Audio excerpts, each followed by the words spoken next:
Good evening, and welcome to Hello, It's Us, Perspectives on Inclusion. This program is dedicated to educating the general public about issues that are important to people with disabilities, but our premise really is that as you watch the show, you'll realize that these issues are important to everybody in the community because people with disabilities are an integral part of the community. Hello, It's Us is brought to you through a collaboration between the University of Iowa Center for Disabilities and Development, our friends at Uptown Bill's Coffee Shop, and the good people here at Public Access TV.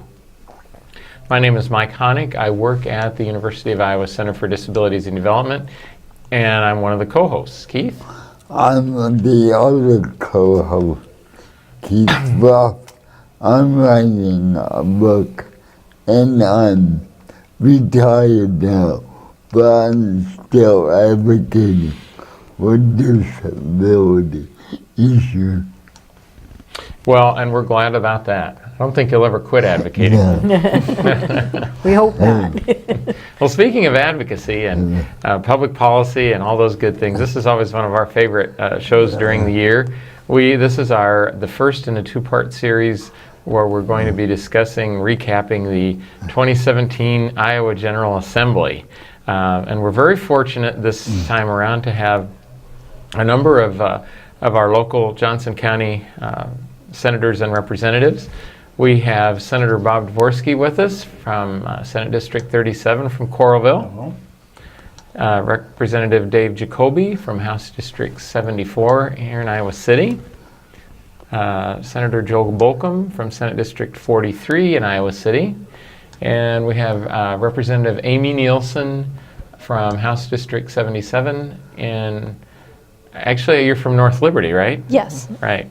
And Representative Mary Mascher from House District 86 in Iowa City.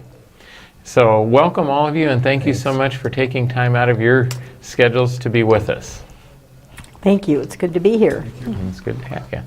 What we'd like to do is have each of you just introduce yourselves, share a little bit of background, what brought you to public service in the legislature, any particular areas of interest. Just introduce yourselves, and we'll start with Senator Dvorsky. Great, thank you. I'm State Senator Bob Dvorsky from Coralville.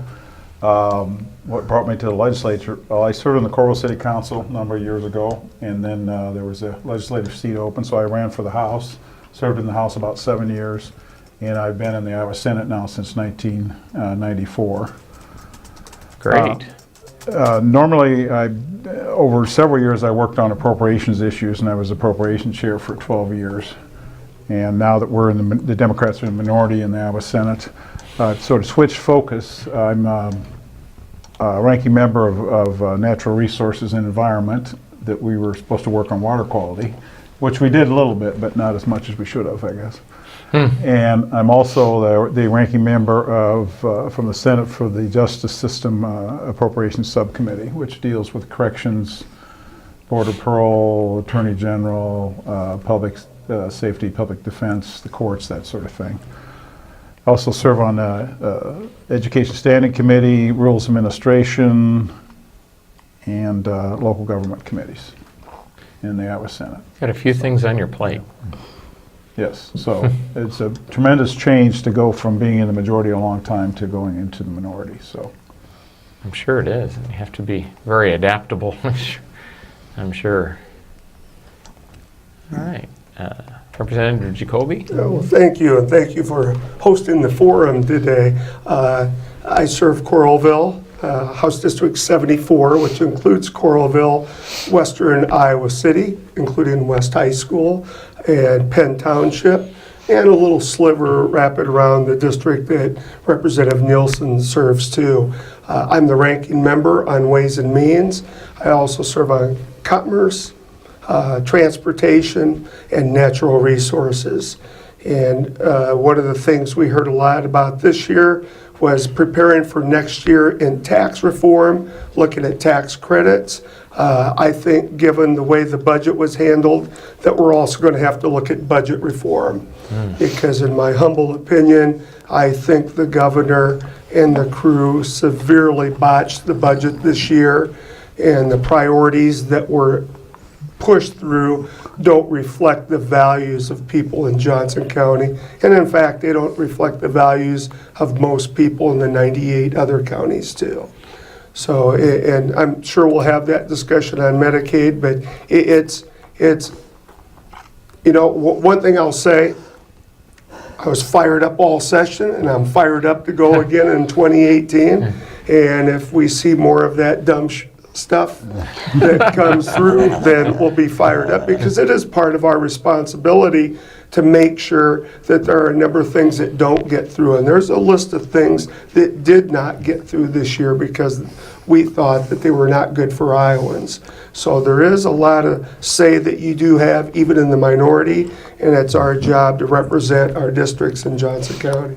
It's great to have that enthusiasm after it had to be it was a tough session, and getting fired up for 2018. We'll be talking later on in this show and next about how the citizenry can get involved in reaching out to you, because I think that this year has already we've seen unprecedented changes, and I think it's going to continue. So I think it's incumbent upon everybody to get involved.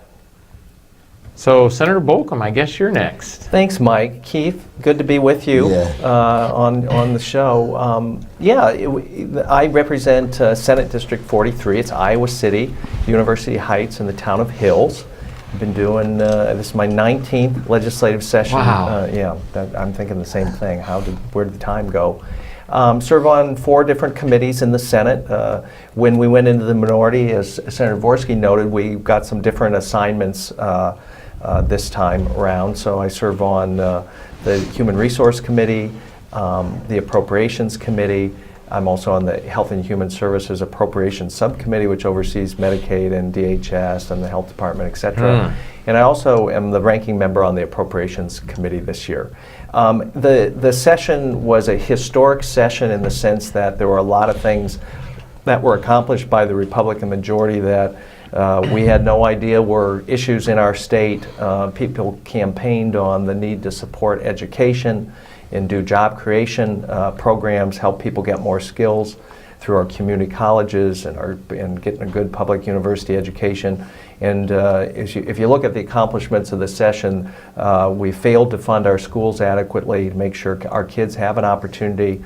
College tuition's going up at every college in the state, and we did virtually nothing on trying to improve people's opportunities to get more skills in the workplace and get a better income.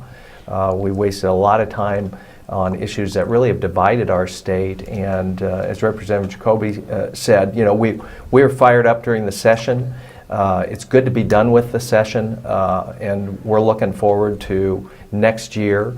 It's heartening to see so many people coming out to public meetings and gatherings of people talking about these issues, because I think people are madder than heck about some of the things that happened during this session, and I'm looking forward to a good election next year to correct some of the mistakes that were made by the Republican majority this year. Look forward to talking about all the issues tonight. Yeah, it's going to be fun. And Representative Nielsen, you survived. We had you on just, I think it was it maybe like 2 weeks before you headed off to Des Moines? It wasn't very, very long. And I know you were excited about getting going. And so introduce yourself and tell us a little bit about your background and any of your impressions on the first session. Mine are a little different than theirs. Amy Nielsen. I'm formerly the mayor in North Liberty, and I represent District 77, which is kind of the western slice of Johnson County, Tiffin, Swisher, Oxford, Lone Tree, and North Liberty. And yes, this was my first session, so I was very excited going in. It was very exciting work, but at the end of the day, the way that I described the session is heartbreaking. The GOP did some really horrible things to the people of Iowa, and to watch that just happen in the face of logic and facts that were presented over and over to them, it was heartbreaking. And so I very firmly believe that our state's headed in the wrong direction, and we need to very quickly stop that and I'm fired up. I sit right next to Representative Jacoby, so I know how fired up he's been all session.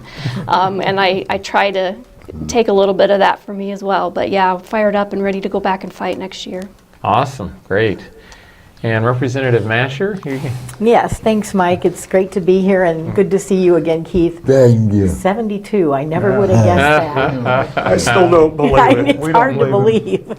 I have House District 86 is my area of Iowa City, so it's the southern part of Johnson County, Iowa City area, and Hills, including that city of Hills. So that's the area that I represent.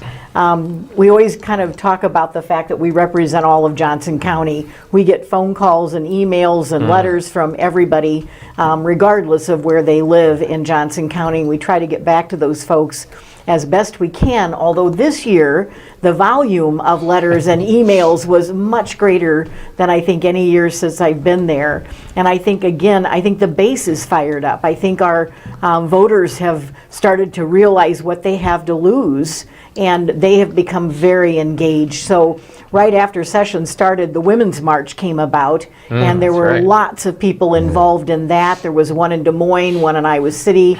Lots of friends went to Washington, D.C. And so I think there's of enthusiasm out there and an electorate that realizes we do have something to lose and that we need to get engaged and get people fired up about the upcoming elections, or the same outcome could be occurring, and we need to make sure that that doesn't happen.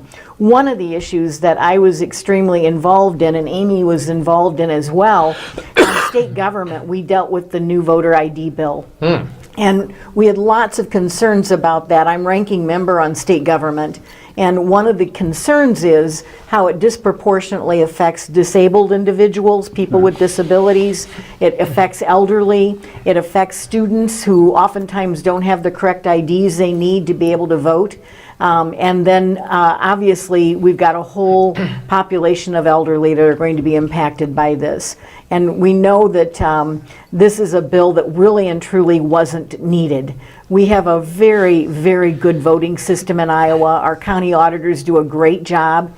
There is no fraud to speak of. They actually did an investigation a few years back and found very little, if any, fraud in Iowa where people are trying to impersonate other people. The thing that we have always been promoting is making it easier for people to vote. And those are the kinds of things that we feel are very important as Democrats, to make it more available and to try to get more people engaged in the process and registered to vote so that they can participate. So that was probably one of the biggest disappointments for me during the session, along with collective bargaining and gutting of collective bargaining bills. They took away our minimum wage here in Johnson County. To me, that was just mean-spirited. We have a great county supervisors that worked really hard to get that minimum wage through, and the state legislature took it away from 5 different counties in Iowa that were in the process of either adopting it or had already adopted it. So those are the kinds of things we dealt with this session. But again, it's a warning to the people that this is the outcome you get if you don't get out to vote and don't get engaged. So we're encouraging people to do that. great. Do any of you think, and you don't need to answer this, that voter ID was produced by the opposition to keep the voting down? Ooh. Yes. Yes. Yes, Sure. very definitely. It's vote suppression. This is a vote It is suppression. voter Going on all Actually- over the country. Oh, Oh, go ahead. well, no, what I was going to do is ask, I had a terrible time, and I want to think that I'm a reasonably analytical person. I read that thing about 4 times, and I still don't understand exactly what is going to be required. On the one hand, it said they would have to have an ID, and then it said that if people didn't have one, they would get sent something that would allow them to vote. I'm wondering if one of you, and then jump all over Keith's question, but just so that our public, our viewers, and this person right here, can somebody put into English what the voter ID bill is going to require at the polls? What it amounts to is you'll either have to have your driver's license and have that as one of your IDs, or the Secretary of State's office will be issuing a voter ID that will be utilized by people who don't have a driver's license. There's about, I think it's 86,000, or is it?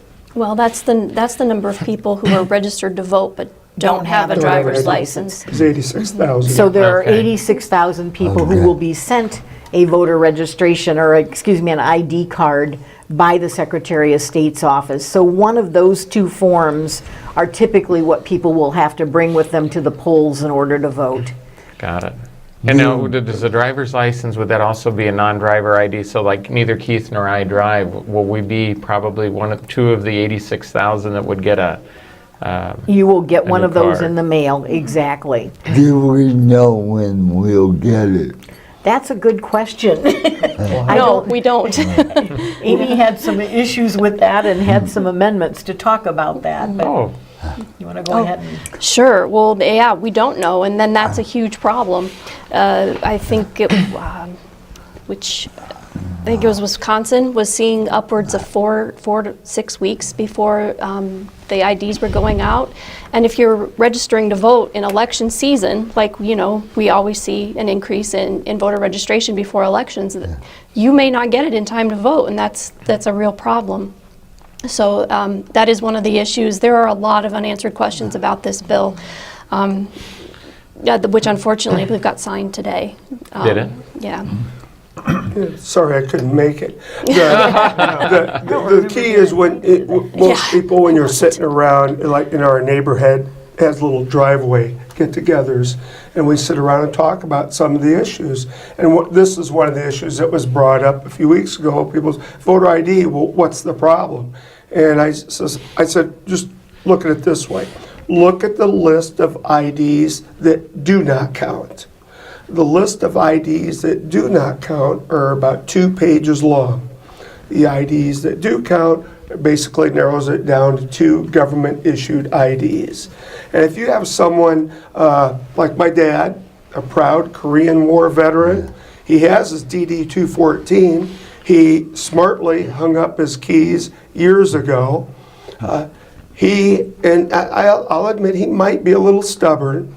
He's not someone that's going to apply or go get that Iowa ID. He fought for his country, and he thinks he has the right to get in line and vote with his DD-214, or the mere fact that he knows the neighborhood people where he's lived for 68 years now.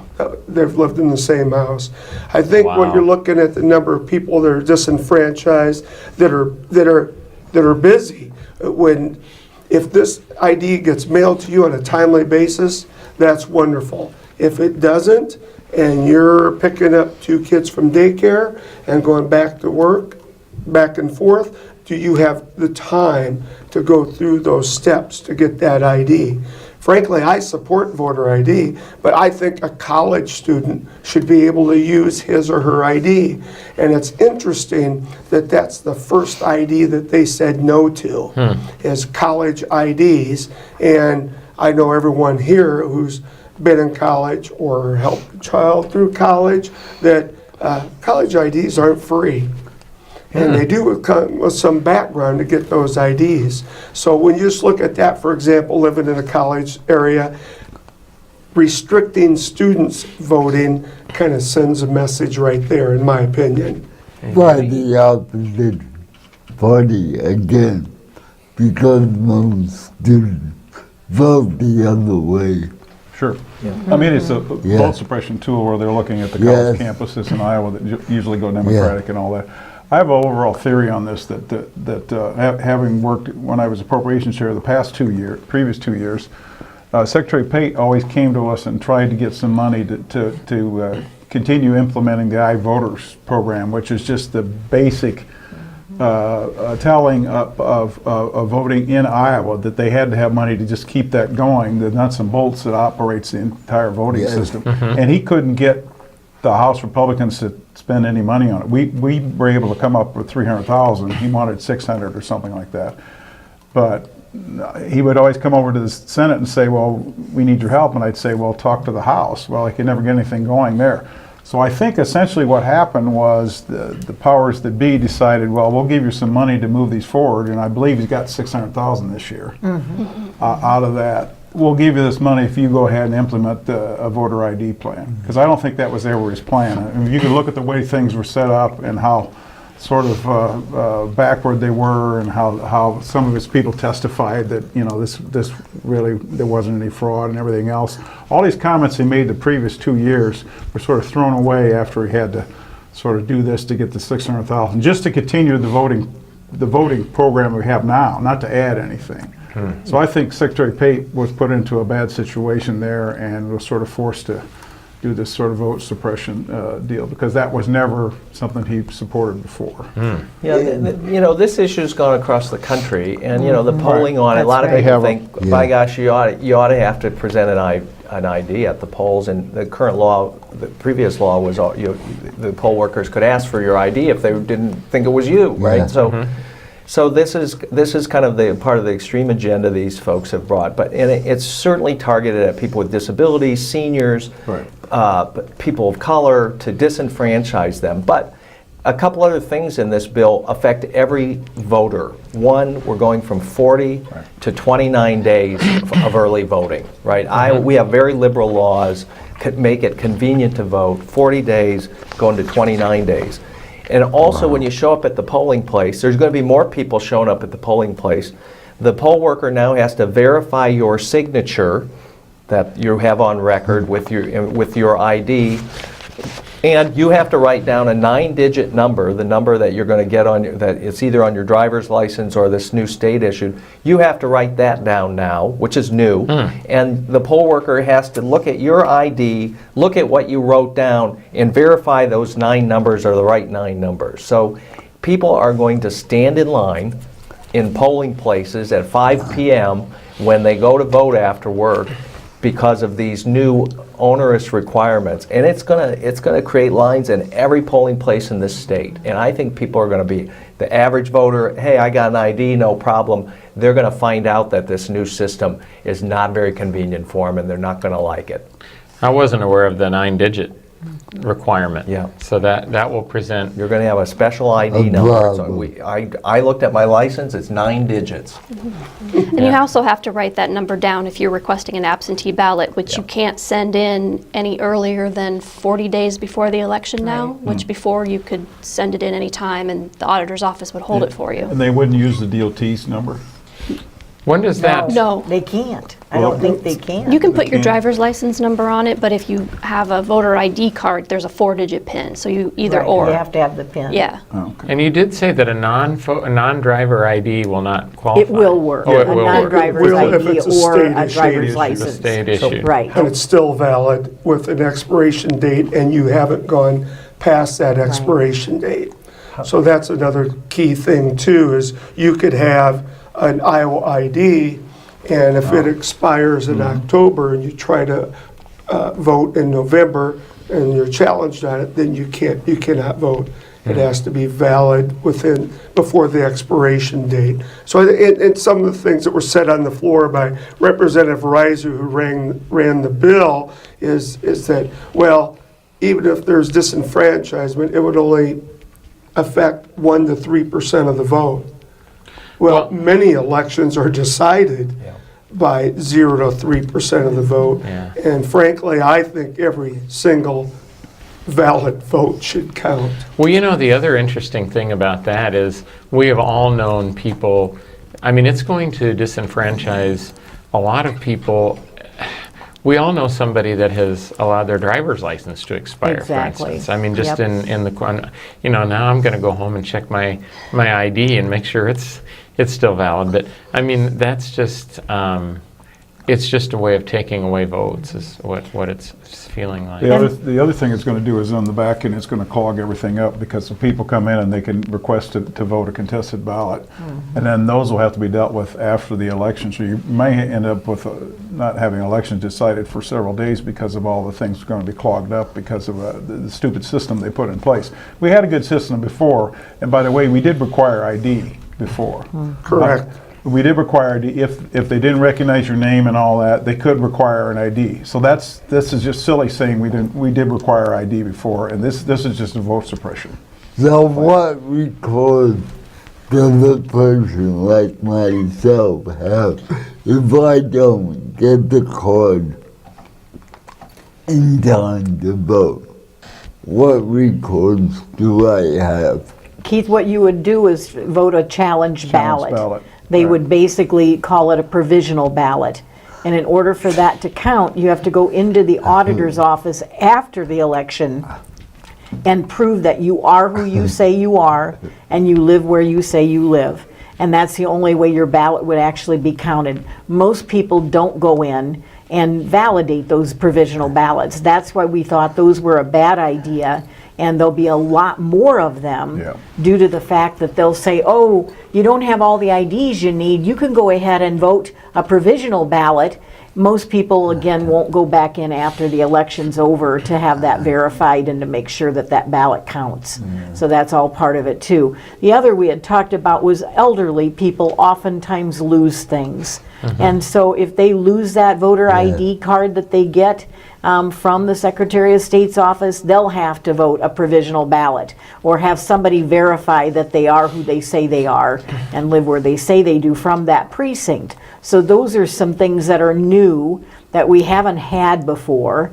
And again, we think it's going to create more of a problem for people and again, suppress the vote. Do you know, this may be getting into, everybody seems to be using the phrase weeds, and I guess I'm getting into the weeds here a little bit, but you know, when you're impacted on a personal level, and Keith, I think this will be an issue for you too, but I don't know. Yes. Having to write the 9-digit number at the polling place. I'm fully literate. We're both fully literate, you know, but we'd use different ways of writing. So I use my Braille note. I use a computer where I could actually type the number and, you know, then bring that in on a piece of paper. However, you know, if we hadn't had this show tonight, I would not have known, and I think of the many people who probably don't have either the dexterity or they have a visual impairment like I do that can't physically write that number. What provisions, does anyone know? I mean, was this issue even addressed about for those people who can't physically produce There that? are provisions for people who have disabilities for someone else to be able to fill in their Okay. ballot, just as you do now. Yeah, And so that would continue. No. You may want to bring Travis Weipert in, our county auditor, I think we to ought to have do him that. go through and talk about what's available in our county for people with disabilities to be able to vote, especially if they're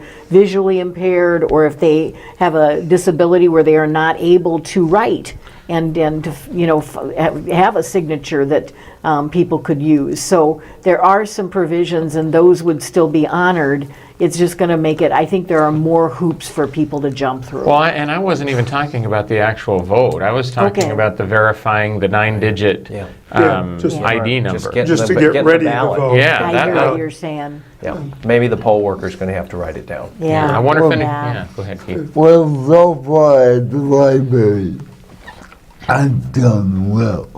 I've got the help I need Sure. so far. Oh, yeah, the poll workers are great, but I do think it's They're great. just going to have longer lines, Mike. And Yes. that's what Joe pointed out too, is Yeah. that it's going to be a lot lengthier process because they're going to have to be looking at those numbers and your signature. So those are the things that people are going to be dealing with that they didn't before. And this is the most important issue for me coming out of the 2017 session. And it's obvious, I think we're using most of our half hour on this very important topic, but Travis Weipert, our county auditor, worked with 98 other auditors, and it was interesting that almost every auditor was against this bill. Isn't that And most of the auditors in Iowa happened to be Republican, and it was a partisan election to get them elected. I think it was a reflection both on them and the job they do. They do a great job, Yeah. and on Pate. And if he thought he wasn't doing his job, maybe he shouldn't be.